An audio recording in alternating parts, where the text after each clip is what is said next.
Here's how to make almost any audience like your speech, but more importantly, how to make them like you as a speaker. Now, I've listened to many TED Talks and TED speakers, many Toastmasters speeches, and a lot of Matthew Dix's storytelling, story-worthy little YouTube videos online. And I've looked at what they've said and how they said it, and then I've applied that same structure to my own speeches. And it's helped me speak in front of 2,000 people a couple of times with relative ease. It's helped me win some public speaking competitions here and there and get a few standing ovations. So it works. And what is that structure? Firstly, what the goal of a speech is essentially, or how it looks like, is first off, we go and we say hi and we're warm and we smile and we say, hey, hello, I'm friendly, let's play. So we're warm, hi, hey, how are you, Let's play, essentially. If we're looking at from some primitive, primal, caveman, monkey terms, okay? Hi, warm, friendly, play, okay? Secondly, then we point out, hey, but I'm human too. I have fear, scared, afraid, just like you. And then the third part would be, despite the fear, question mark? Yes. Still go to top of mountain.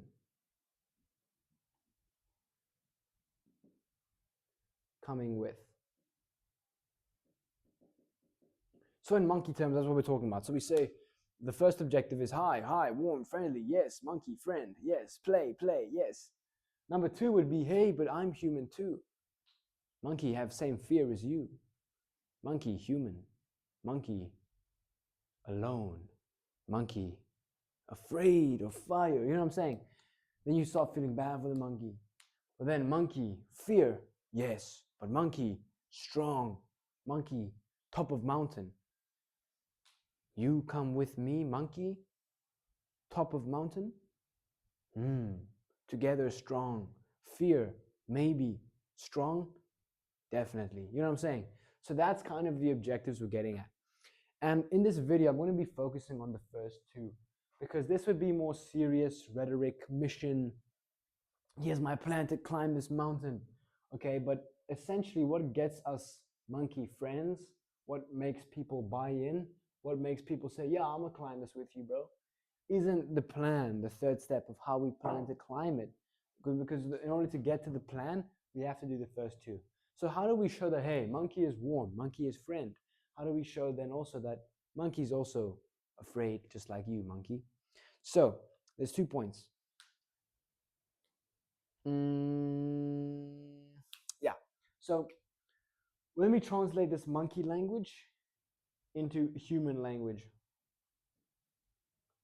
So what would step one be? That would essentially just be making the audience laugh within the first 30 seconds. Okay? If we can smash that objective, we win.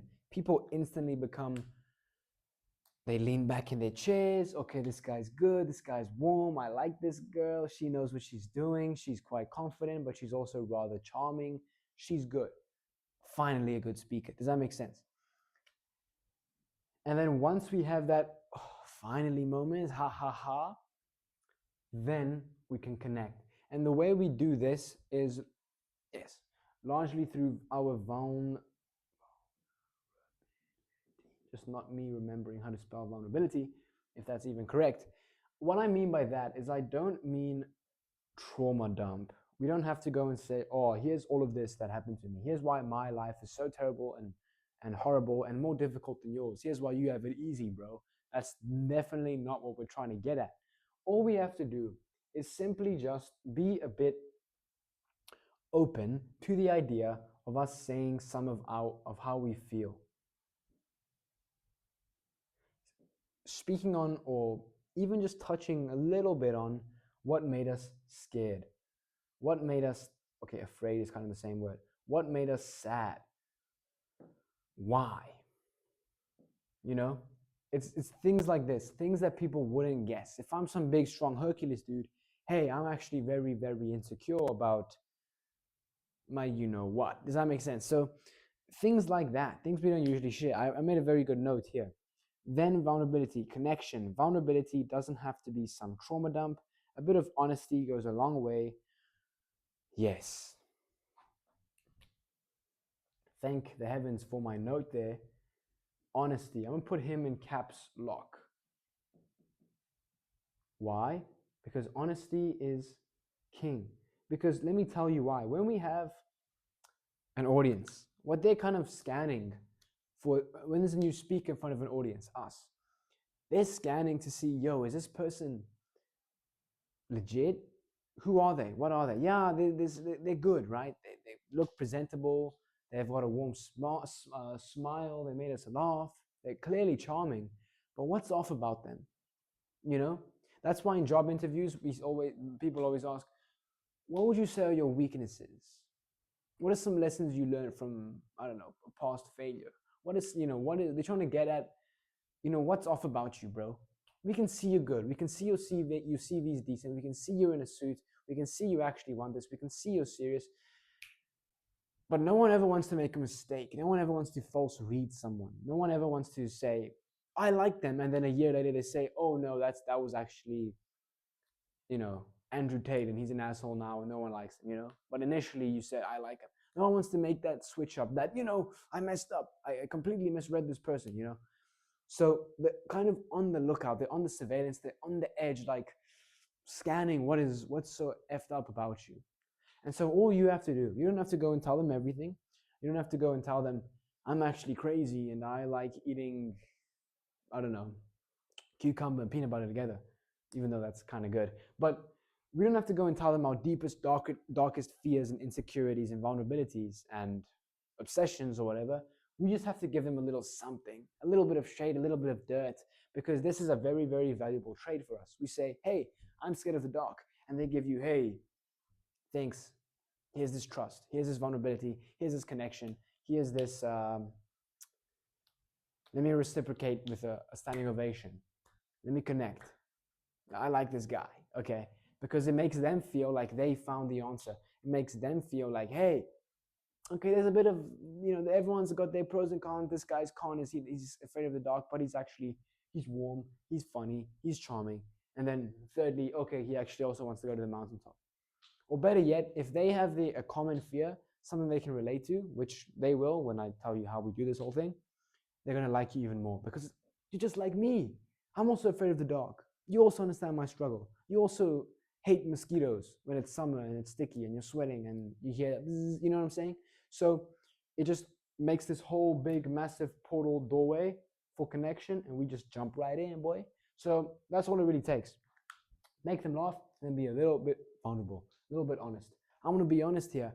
I hate delivering speeches and standing in front of crowds because it makes me feel like I'm completely naked. It makes me feel embarrassed. It makes me feel like everyone can look and see through me. Public speaking is my greatest fear. And then when someone hears that, I'm going to be honest here. They say, finally, he cut the crap. He cut to the chase. Because the whole time they've been scanning what's wrong with this person. And you're going to say, I'm going to be honest here. I don't want to lie to you.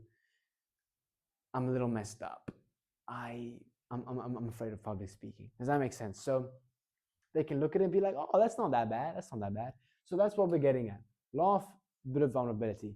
And so how do we do that? What are the best speakers, the best TED Talks, the best Toastmasters speeches? What do they all have in common? The best ones, the ones, also my speeches, let's put them in the same bracket as world-class, million view-esque level, right? Because that's only fair. JK, lol, playing, bro, pulling your leg. I always begin all of my speeches with a story, as do some of the most viewed and some of the best TED Talks I've heard, some of the best Toastmaster speeches I've heard. They all begin with a story. Why a story? Stories are amazing because they break patterns. Stories are amazing. Breaking patterns links to laughing. Okay. And then you can also be incredibly vulnerable, authentic, and unique with a story. All right. That's the nature of a story. It breaks patterns because everything you say in a personal story is obviously unique to your personal life. All right. And then being personal, showing some personality, leads way to vulnerability, leads way to humor, if you know what you're doing. So let me just quickly talk on humor. How do we make people laugh? There's two techniques in stories which we can do. I have a whole storytelling cheat sheet. If you want to check it, link in description. Because it's free, I put some effort into it. Everything you can find on storytelling, everything I know, Matthew Dicks, storytelling, Storyworthy, all his notes from his book are in there. Check it out. It's kind of good if you want. There's a technique called babies and blenders. My handwriting sucks, dude. Holy moly. Babies and blenders. What that is it's essentially taking two words that don't really go together and putting them together. And that kind of unexpectedness or that pattern break creates a giggle, makes a joke, and makes something funny. So, what would that be? When it comes to my little baby brother, he's soft, he's squishy, and he's a total asshole. Does that make sense? So we're saying baby brother, we're saying soft, we're saying squishy, total asshole. Does that make sense? So the baby doesn't really go with the blender there. When I think, okay, so I heard a nice TED talk recently, on a Toastmasters talk, and the speaker was saying, he was talking about the good old days and he was speaking on love and romance and something which is quite good, and then he said, the worst days of my life. You know what I'm saying? Ha ha ha, that's a joke, right? Because the whole speech was on how he messed up his first kiss in high school or something like that. And so, yeah, love, happy times, right? Everyone, no, worst times of my life. That was kind of funny. Babies and blenders, that's the idea. We have to create unexpectedness. And then we have milk cans and baseballs. So we kind of want to set a joke up and then say the complete opposite. So, oh, let me write that down. I'll just say cans and bowls, milk cans and baseballs. So we kind of give a plan of what's going to happen and we just hit a switch, complete 180. So what that would look like is Matthew Dicks has a story where he is stuck up on the highway and he has no money for gas. And so he looks over at he's the manager of McDonald's at the time, and he looks over at his uniform and suddenly he gets an idea. So he sets the whole thing up with a bunch of milk cans. He's stuck over on the highway, no money, needs gas. There's some houses on the side which he's going to go to. But then he looks at his uniform and he gets an idea. So we set the whole joke, we set this whole plan up. Let me just completely, with our little baseball here, we go and destroy it. Everything with the complete 180. So then he goes to the door, he knocks on the door and he says, "Hi, I'm Ronald McDonald asking for money for children," you know, that donation thing. That's a joke in itself because we have a plan, we have the milk cans, we have everything. And then we go and hit the complete 180, something no one else would expect. Another one would be, I have a Valentine's Day story where I'm going to school. It's unique. It's not unique. It's innocent. It's a little primary school kiddies vibe. I have this whole plan to ask this cute girl I like to be my Valentine. And before I can execute the plan with this teddy bear in my backpack, she looks over at me and she says, "Luca, you're kind of fat." And in that moment, that's funny. People laugh. The audience liked it because I set this whole thing up. I had my plan, which I laid out before them. And then we're undressing to get into our sports clothes for the day, to play some physical activity, recess, as they call it in America, I believe. And then, you know, there's this moment where the sun's shining in her eyes and we make eye contact. And I think it's going to work out the way I want it. And then she says, "You're kind of fat." So I set all the milk cans and then I destroy with a baseball. That's how we do it. So in a nutshell, what humor is it's essentially just be unexpected. And then those two techniques is how we incorporate it into our story. And the story is just both of these, it achieves both of these goals here. Vulnerability, do I have any specific notes there? It's not too much, okay? We don't have to overdo it and say, I want to do medicine because when I was a kid, my mom died. When I was at school and this guy got stabbed and he bled to death and he died in my hands, and then I was crossing the street and then I saw a chicken get run over and someone, I don't know, whatever. We don't have to dump every single thing that imaginable. You just have to, don't make yourself sound like Superman or Wonder Woman. Okay, no one likes a Superman. We want Clark Kent. Okay, we just want a normal guy who works an office job. So say how you felt. Say where you messed up. Say where you were uncertain.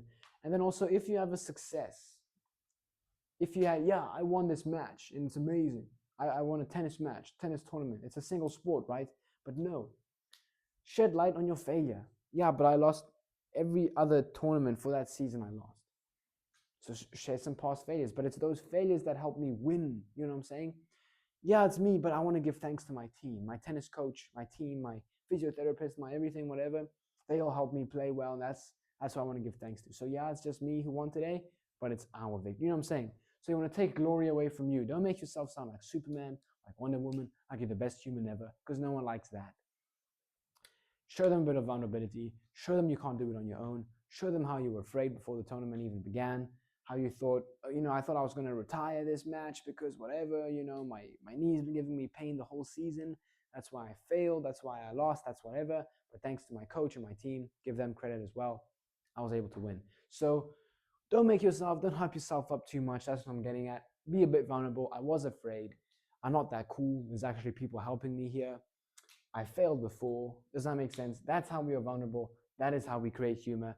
And we do all of that with a story. So do these things, put it in a story, you achieve both goals, because monkey friendly, monkey warm, monkey want to play.